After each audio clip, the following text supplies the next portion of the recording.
It was December 11th, 2005. An old fisherman was doing his daily routine, casting the next net to catch more crabs to bring home to his wife and kids. But on this Sunday morning, he pulled up the net and it wouldn't come up. He kept pulling and it wouldn't come up. So he looked down and he saw a huge black figure in the water and he had no idea what it was. He kept pondering this and he realized that it was a whale. There was a whale stuck in about hundreds of yards of crab traps. So he immediately called the rescue team. They came flying in a helicopter. And Bruce, didn't give his last name, a proud member of the rescue team, jumped out of the helicopter, swam straight down, and later in an interview said that there was no way they were going to save this whale.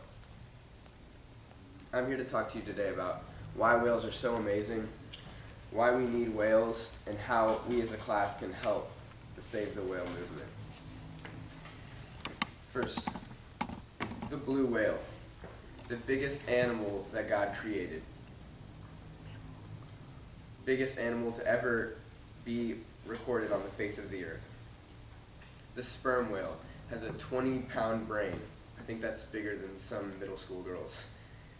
And lastly, the orca whale, which we all know from Free Willy.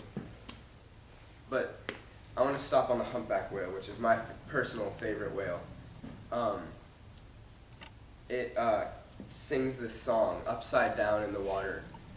It's like this, you guys have heard a whale sing, right? Well, it sings it throughout, miles and miles through the ocean. And it sings it maybe to impress a girl, maybe to shred its stuff to the other whales, and it teaches its kid generation through generation through generation.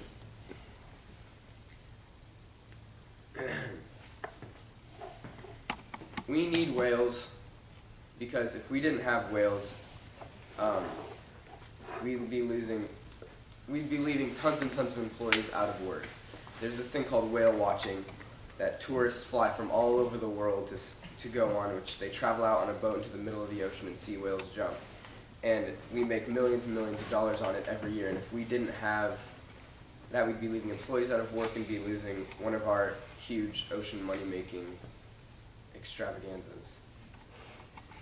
The ocean would overpopulate, which would leave plants completely overpopulated, more plants in the ocean than we've ever had, and we'd have tons and tons of fish that whales eat. We'd have an overpopulation. And personally, I know I want my kids to have the opportunity to see a whale. Yeah, given most people don't see a whale in their lifetime, but I want my kid to have the option to see a whale if he wants to. Lastly, we as a class